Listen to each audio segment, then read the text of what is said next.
皆さんこんにちは、ともかです。私は今京都駅に来ています。今回の動画では2026年に、訪れるべき神社仏閣だったり、2025年後半にオープンしたカフェだったり、最新情報を、いろいろお届けしたいと思います。今回の京都は2泊3日になるんですけど、初日と、3日目は、半日になってしまうので短めの滞在にはなるんですが、できる限り有意義な情報をお届けできるように、今回も Vlog でお届けしたいと思います。ということで最後まで動画をお楽しみください。では動画スタート。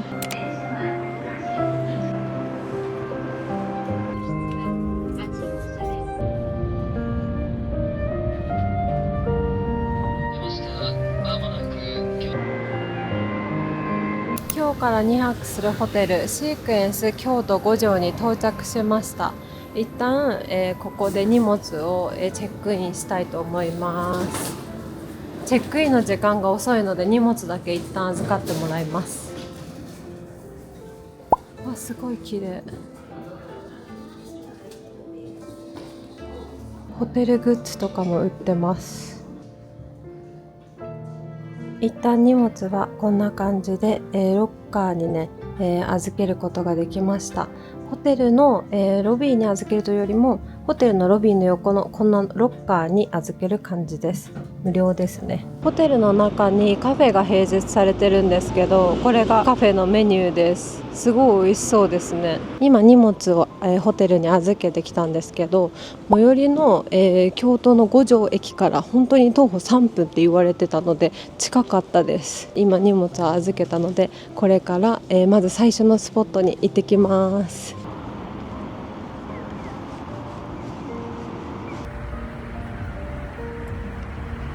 はい、ということでまず最初のスポット、最寄り駅が住染駅という駅なんですけど、そこからね歩いて5分弱ぐらいの、距離にある藤の森神社にやってきました。今年2026年は馬年、そして60年に一度の日の上馬の年ということで、京都にね来たからには必ずここに立ち寄ってからじゃないと帰れないということで、最初のスポットに選びました。ここは勝運にね強い神社ということなので、ちょっとお参りしていきたいと思います。藤の森神社到着しました。すごい素敵。右側には駐車場があるんですね。左側は人が歩く歩道になってます。今日は1月の中旬なんですけど、人はそんなにいっぱいいるっていう感じではないですね。一応ここの、藤の森神社、日本最古級の競馬神事が行われる馬と深い縁を持つ神社になってます。なので絵馬がね、お馬さんの大きい絵馬があります。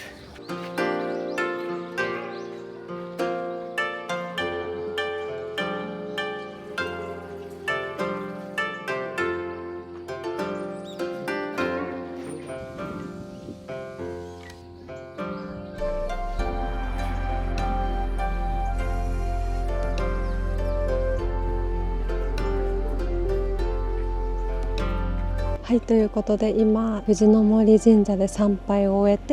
て、御朱印をいただいて、こちらお馬さんの、形をしたおみくじですねと、こちらの金の馬の、お守りを購入しました。ではこちら開けていきたいと思います。最近こういう形のおみくじが流行ってるらしいんですよね。ここのね底を開けるとこんな感じでおみくじが中に入ってます。すごいくるくるになってるから開けるのが大変。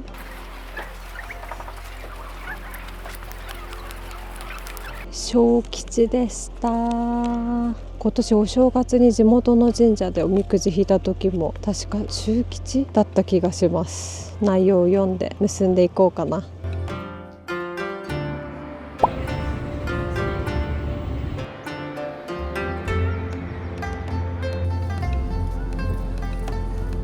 続いてのスポットは、2025年の秋にオープンした、カフェになります。ここのカフェすごい口コミも良くて、なんかダーティーコーヒーと呼ばれる麹と、コーヒーがね混ざったなんていうカフェというかコーヒーがすごい人気みたいで、ちょっとそれを試す勇気はないんですが、そこのカフェが気になったので行ってみたいと思います。ただ席数がちょっとあんまりなさそうなので座れるかわからないんですけど、今3時ちょい前ぐらいなんで、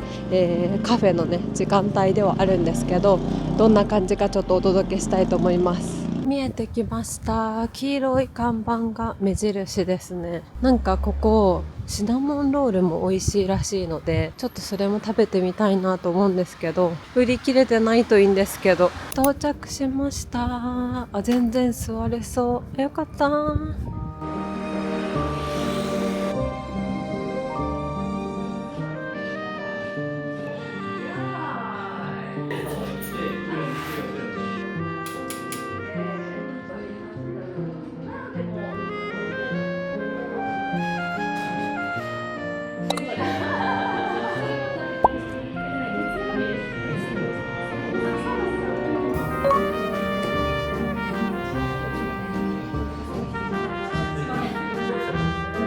コーヒーごちそうさまでした。先ほど言ったサニージョージさんのコーヒーなんですけど、すごい飲みやすくてまろやかで美味しかったです。残念だったのが食べたかったシナモンロールがねもう完売してしまってたので、またリベンジしたいと思います。ということで次はね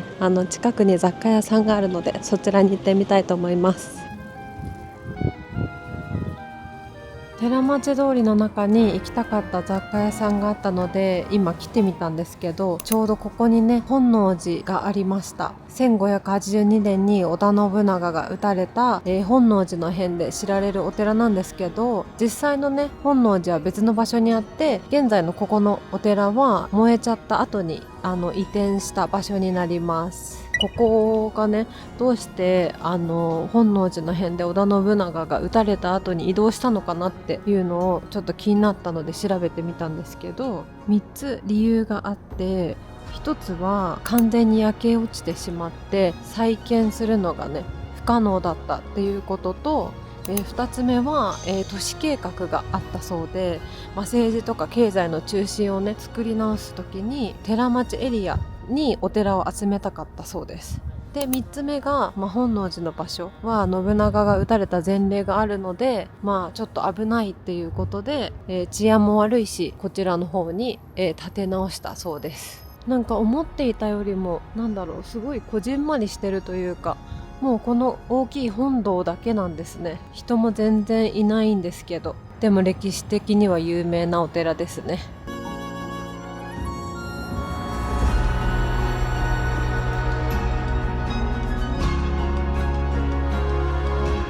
ここに社務所があって御朱印もいただけます。限定の御朱印があるんですけど、すごい織田信長の絵かな。すごいなんかちょっとアニメチックですね。この中に刀とか展示されてるんですかね。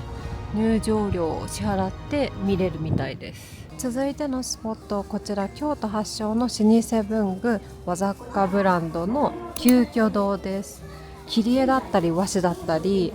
職人さんが作ったレターセットとかが売ってるお店です。100年以上続く老舗の文房具ということでちょっと見ていきたいと思います。こんな感じでレターバイキングとかあるみたいです。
今行きたかった、急遽堂でお買い物してきました。ここすごい可愛い便箋とか封筒とか売っていて、普段自分で買ったりしないんですけど、お土産にはねすごくいいなと思ったので、せっかくね京都の老舗の文房具屋さんということで買ってみました。すごい日本らしいデザインとかもたくさんあったので、ぜひ行ってみてください。レターバイキングとかなかなか貴重な体験だったので、やったことない人楽しいと思います。自分の好みのデザインの組み合わせを選べるので、ということで、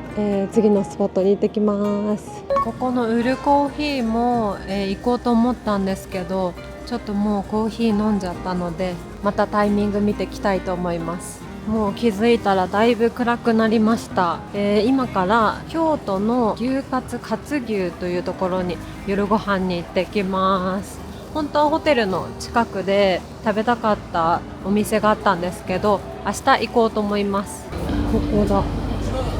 ていうか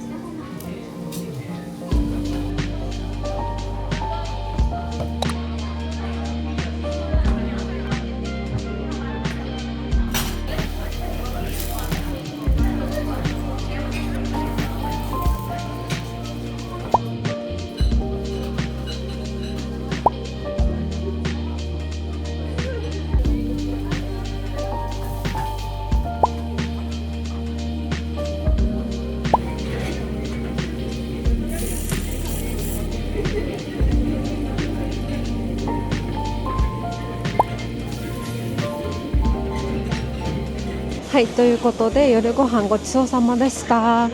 ご飯はすごい美味しかったんですけど、お客さんがほぼほぼもう私以外海外からのお客さんなんじゃないかなってぐらい海外の方だけでした。和牛カツとか日本食の中では有名だと思うので、そういった意味ですごい海外の方に人気なんじゃないかなと思いました。でもすごい美味しかったです。並のサイズで全部ちょうどいいサイズで食べられました。河原町周辺で夜ご飯探している方がいたらぜひ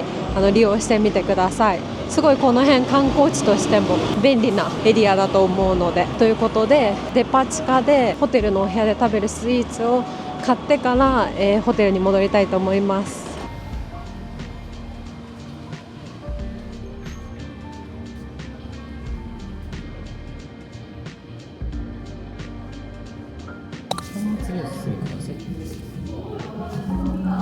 アメニティは自分でここから、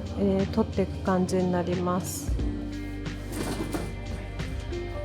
今日泊まるお部屋は2階ですね。207です。207。すごいスタイリッシュな感じです。ここだ。ここがタップなんだ。もう電気ついてる。で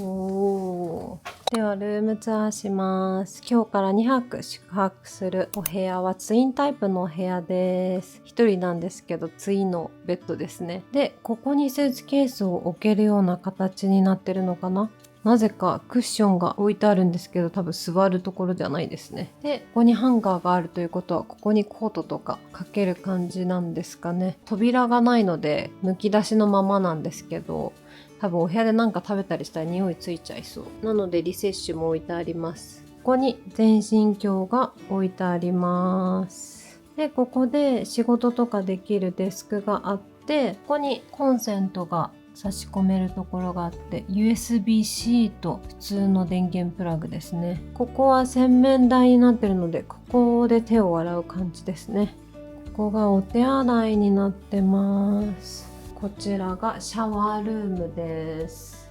大浴場があるのでもうお部屋のシャワーは使わないんですけど、ここでサクッと浴びたい人は使える感じですね。ちょっと暗いかな。この明るさが電気マックスの明るさですね。ここにシャンプー、コンディショナー、ボディーソープついてます。お部屋のドライヤーはパナソニックですね。ベッドの横は USB ケーブルがついてます。外の景色はこんな感じで、もう街ビュー。今ここちょうど歩いて帰ってきたんですけど、本当にメインの通りの今2階なので、すぐ真下道路見えます。ここに金庫がついていて、この下にスリッパがついてます。ここにはコップ2つとケトルがついてます。テレビの下に冷蔵庫がついていて、お水が2本無料でついてます。そしてお部屋には、セパレートタイプの部屋着がついてました。袖の長さ的には七分袖っぽいですね。パンツの長さも多分中ズボンというよりは七分ぐらいです。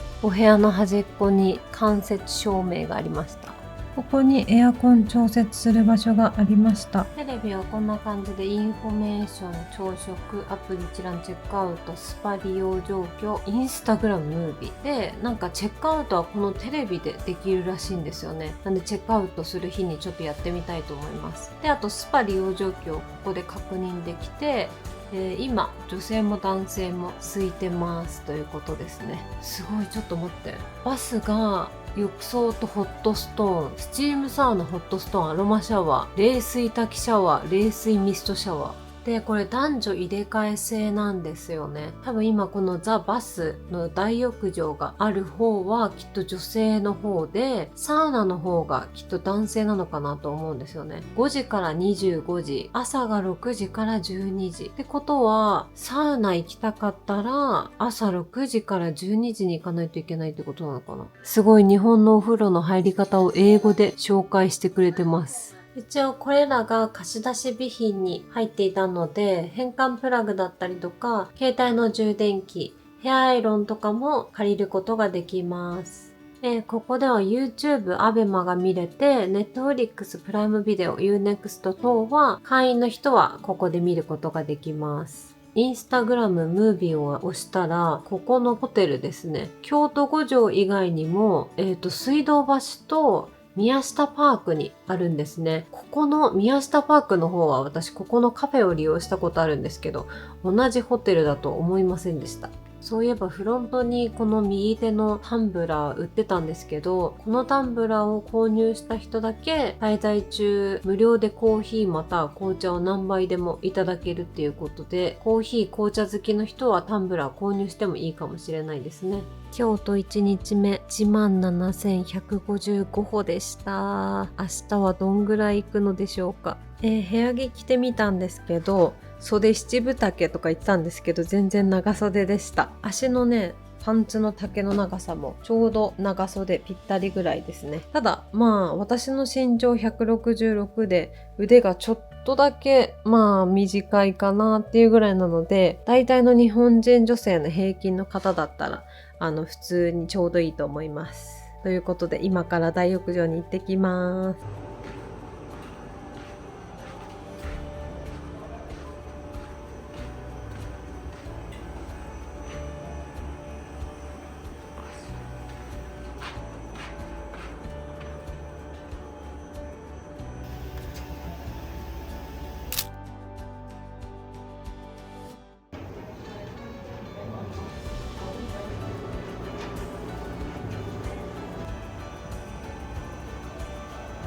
ということで今大浴場から帰ってきました。大浴場でのちょっとお話を、スキンケアをしながら話したいと思うんですけど、まず大浴場は洗い場が全部で8つあったんですけど、全部椅子がなくて立ちの本当になんかプールにあるシャワーみたいな感じでした。両サイドに4つずつ立ちのシャワーがあって、目の前にお風呂入るスペースがあって、真ん中に本当に座るというか、誰も座ってる人はいなかったんですけど、物を置いてたりとかしてて、写真通りそのまんまでしたね。で、脱衣所自体はすごい綺麗だったんですけど、ドライヤーが2つしかなくて、座る椅子も2つしかなかったので、ロッカーの数はかなりあったんですけど、ドライヤーを使いたいってなるとすごい不便だなって思いました。で、私が出た時はもうすでに使っている方がいらっしゃったので使えなかったので、今お部屋に戻ってきてドライヤーやろうかなと思ったんですけど、脱衣所にあったドライヤーはリファの最新のやつだったんですよね。だから個人的にそっちを使いたかったのでちょっと残念なんですけど、ホテル自体がそんなに大きくないから仕方ないかなとは思うんですけど、やっぱりそういうのを考えると空いてる時間帯を狙ってやっぱり行った方がいいんだなっていうのは改めて感じました。まあ人自体は全然本当私が行った時に2人ぐらいしかお風呂に入ってなかったので、ただその脱衣所のことだけを考えるとお部屋で使ってもいいよっていう人だったらいいと思うんですけど、リファのドライヤー使いたいとか脱衣所で全部済ませたいっていう方からしたら、もうちょっと髪の毛乾かすスペースがあったらよかったなっていうのは思いました。混んでる時間帯をずらして行ってもらうのがいいかなと思います。ということでおやすみなさい。皆さんおはようございます。今日は京都2日目です。今から9時からオープンする朝食の喫茶店っていうのかな、地元の人に人気な場所があるということで、行ってみたいと思います。こちらは最新スポットというわけではないんですけど、すごい人気なスポットになるので、ちょっとどれくらい並ぶかわかんないんですけど行ってみたいと思います。今通り過ぎそうになったんですけど、ここの安心お宿のここですね。到着しました。めっちゃ分かりづらいけど穴場感すごい。ということでここ入っていきたいと思います。すごいな、なんかジブリの世界みたいだ。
はい、ということで今、朝食食べてきました。すっごい美味しかったです。なんかもう想像以上に美味しくて、ここは本当にまたリピートしたいなって思えるくらい、皆さんにもおすすめしたいなと思いました。私がいただいたのが卵がねパンケーキに挟まってるようなモーニングだったんですけど、ソースにつけて食べるんですけど、それもすごい美味しくて、でやっぱりバリスタの方がすごい有名な方で、いただいたコーヒーもねすごいまろやかで、酸味は少なめですごい私好みの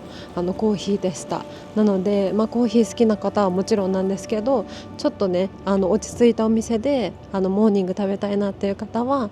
ぜひ行ってみてください。はい、ということで、次のスポットに向かいたいと思います。烏丸線の北大路駅から、上賀茂神社までは今歩いてるんですけど、Google マップでは徒歩24分って出ました。 1.7 キロですね。お散歩しながら歩いてると意外とあっという間かもしれないです。上賀茂神社到着しました。ここは、京都最古のね神社と言われていて、世界遺産にも登録されています。神明がいるんですよね。馬年ということでやってきました。ここが多分一番最初の鳥居かな。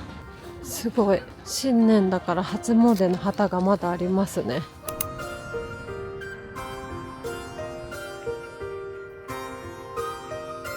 上賀茂神社は建物より先に山そのものを神として祀った場所らしいです。早速いました。神明、神の馬と書いて神明です。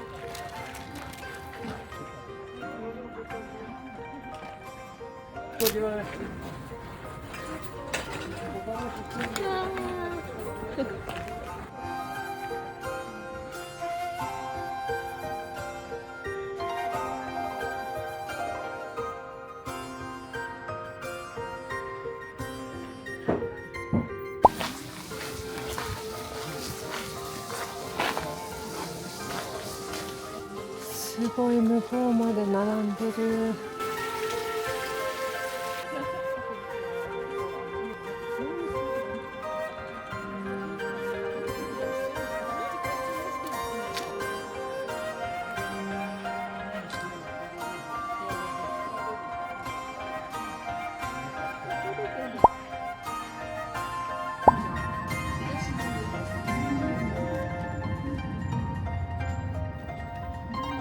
昨日大丸の、中村藤吉郎に立ち寄ったんですけど、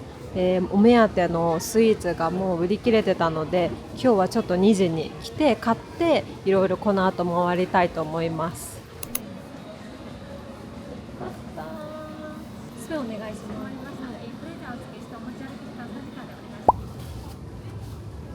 続いてのスポットは明治創業の京菓子屋さんの甘みどころ、有名なのは琥珀流しっていう、和菓子なんですけれども、毎月毎月季節ごとにね味も、見た目も変わるということで、ずっとね来てみたかったので到着しました。今月1月は確か白味噌だった気がするんですけど、食べたいと思います。ディスプレイが置いてあります。これですね。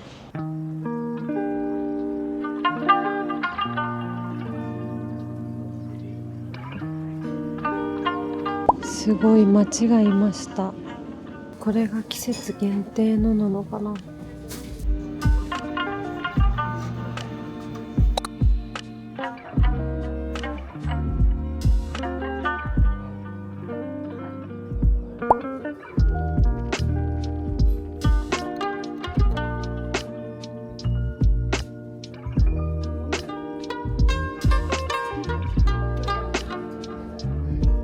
ごちそうさまでした。千円さんの琥珀流しずっと食べてみたかったので念願かなってすごく嬉しいです。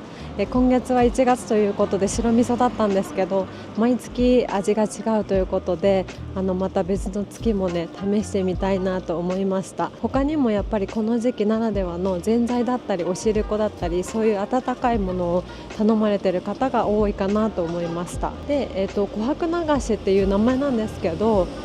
実際は寒天の和スイーツなんですけど、寒天といってもすごい柔らかくて本当にゼリーみたいな食感なので、夏とかもねすごくいいんじゃないかなと思いました。ただすごいやっぱり人気なので、私が行った時は2時半ぐらいだったんですけど、3組4組ぐらい並ばれてたので、ちょっと並ぶ覚悟で行かれるのがいいんじゃないかなと思います。ということで次のスポットに行ってきます。続いてのスポット、こちら京都の老舗のお香が始まったと言っても過言ではない訓玉堂さんにやってきました。ここでちょっといろいろお香を見てみたいと思います。今、訓玉堂さん行ってきたんですけど、なんか香りがすごくモダンな感じで、なんていうのかな、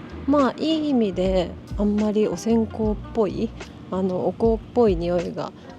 しなかったので、多分好みな方は多いんじゃないかなと思うんですけど、私はどっちかというともう思いっきりなんかお寺みたいな感じのお香が割と強い香りが好きなので、ちょっと私好みではないかなと思って、今から松栄堂さんに行ってきます。前のね京都の Vlog でも上げてるので、それを見てね行ってくださった方多いと思うんですけど、そこで買った白樺みたいな感じだったかな、そのお香が個人的にはすごく好きで、もうすぐなくなっちゃうので、ちょっとそれを買いに行こうかなと思います。まだ行かれたことない方はぜひどちらもね行って見比べというか匂いをどちらも嗅いで好みのねお香をぜひ見つけてみてください。到着しました。もうここ歩いてるだけで匂いがする。白川だそうだ。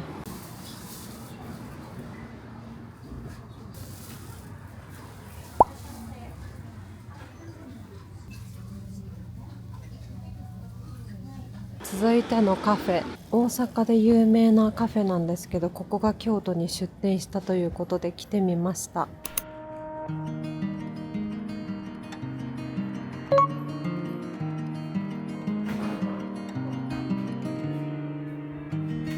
More than enough to let the light in.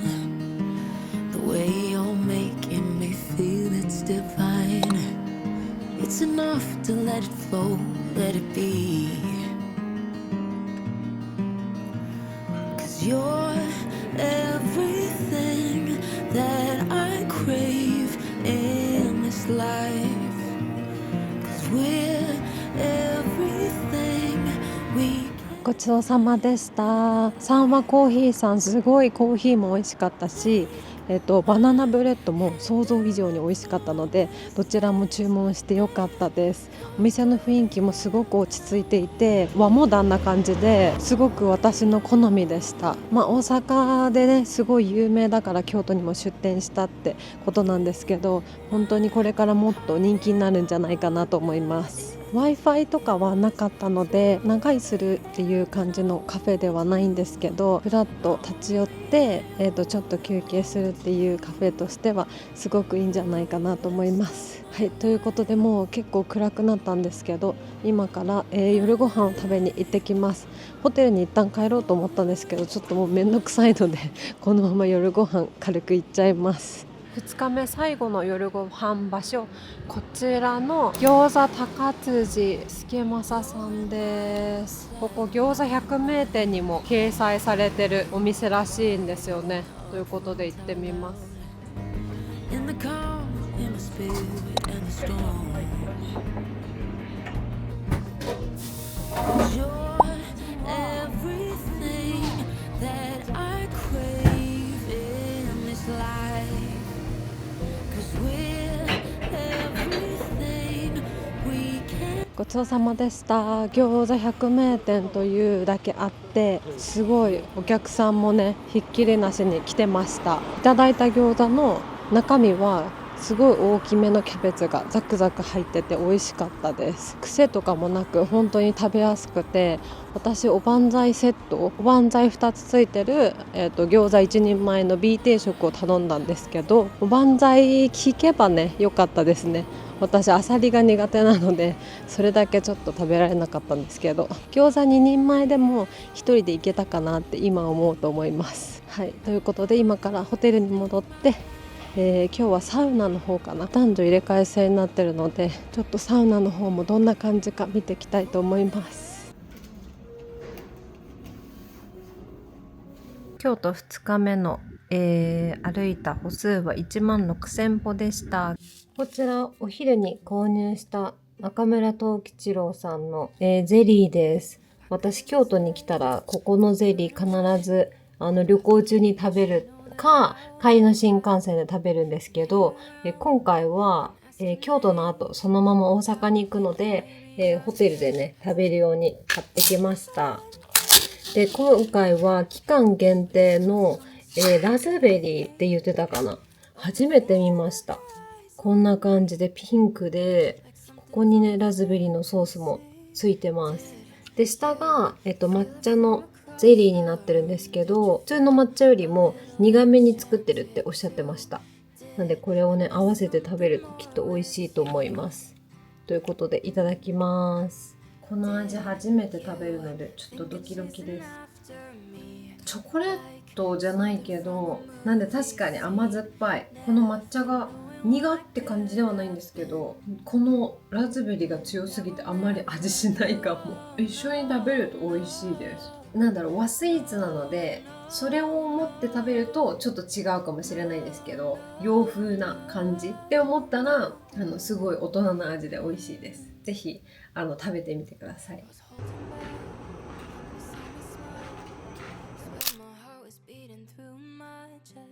はい、ということで今、お風呂から戻ってきました。今日は男女入れ替え制で女性の方がサウナだったんですけど、思っていた以上にすごく良かったです。正直お風呂にね浸かるバスタブがないと疲れ取れないんじゃないかなと思ったんですけど、意外とそのサウナに入って出てきて冷たいシャワーとか浴びたら一気にこう筋肉が引き締まってすごいリフレッシュできたんですよね。でアロマシャワーみたいなのもあって、それがすごいいい香りで、なかなかこういうの今まで体験したことなかったので、すごいアロマシャワーいいなって思いました。バスタブがあった方が、湯船にも浸かれてリラックスできるかなと思ったんですけど、でも個人的にはすごいサウナの方が結構マッサージとかもできて疲れ取れたなと思うので、男女入れ替え制でバスタブないんだったらどうしようって思った方もぜひねサウナ入ってみてほしいなと思いました。私個人的にはサウナが好きなので、そんなサウナーみたいな感じでしょっちゅう行ってるわけじゃないんですけど、ただ普段からサウナ行く方とかは、ここのスチームサウナはどうなんだろう、正直わかんないですけど、視聴者さんでサウナ好きな方がいたらぜひここ泊まってここのサウナ体験してみてほしいなと思います。はい、ということで明日はねもう12時ぐらいにホテルチェックアウトして大阪に向かう予定なので、明日の、京都は午前中2カ所ぐらい行けたらいいかなと思うんですけど、ちょっと時間次第ではあるので、引き続き京都の Vlog 楽しみにしていただけたらと思います。ということでおやすみなさい。皆さんおはようございます。今日は京都旅行3日目の朝です。今から朝食を食べに行っていきたいと思います。まず最初にやってきたのがこちらクロワッサン専門店のニューバードさんです。ここは2025年にこちらにオープンしたらしいんですけど、本店がね違う場所にあってちょっと京都市内から離れてるんですよね。なのでそっちではイートインできるんですけど、こっちではテイクアウトのみということで、地元の方がねこちらのお店おすすめしてたのでやってきましたということで買ってみたいと思います。どれが一番人気ですか？キャラメルですか。ああ、そうなんですね。結構甘いですか？そうですね。中にもすごい。なるほど。こうやって期間限定とかですか？そうですね。一応秋冬限定。なるほど。じゃあこの生キャラメルクロワッサン一つ。続いてはこの錦市場の中にあるだし巻き卵のお店ですね。すごい観光客多いんですけど、どうしてもだし巻き卵を食べたかったので来ました。テイクアウトできるのかな？テイクアウトができれば、パンをね今買ったのでホテルに持って帰りたいなと思うんですけど、確かここモーニングもやってるのでどうかな。到着しました。お昼の天ぷらは11時からなんですね。こういう御膳もやってます。だし巻き卵サンド、これは新進堂のやつ。新進堂にも出してるんですね。だし巻き卵バーガーとかもあります。美味しそう。だし巻き卵だけも売ってます。はい、ということでだし巻き卵購入しました。京都のねだし巻き卵がどうしても食べたかったので、お水はねここの店200円で購入しなきゃいけないそうなので、私ホテルから持ってくるの忘れちゃったんですけど、皆さんもし食べたい場合は忘れずに持ってきてください。海外の方だけじゃなくて日本の方もいらっしゃいますね、普通に。では熱々の湯気見えるかな、いただきます。美味しい。昨日は喫茶店で洋風な感じだったので、今日はどうしても和食が食べたくてこういうだし巻き卵系探したんですけど、ホテルの近くに絞ってたのもあるんですけどあんまりなくて、嵐山の方とかはあったんですけど、ここの、京都の雑貨屋さんにちょっと立ち寄ってみようと思います。ここのオリジナルのお香がたくさん置いてあります。これが一番人気だそうです。本当にお香の種類が多い。私はこれを購入しました。すごいいい香りでした。青柳っていう香りですね。こういったちりめん系の雑貨も多いです。かわいい猫さん。すごいたくさん種類がある。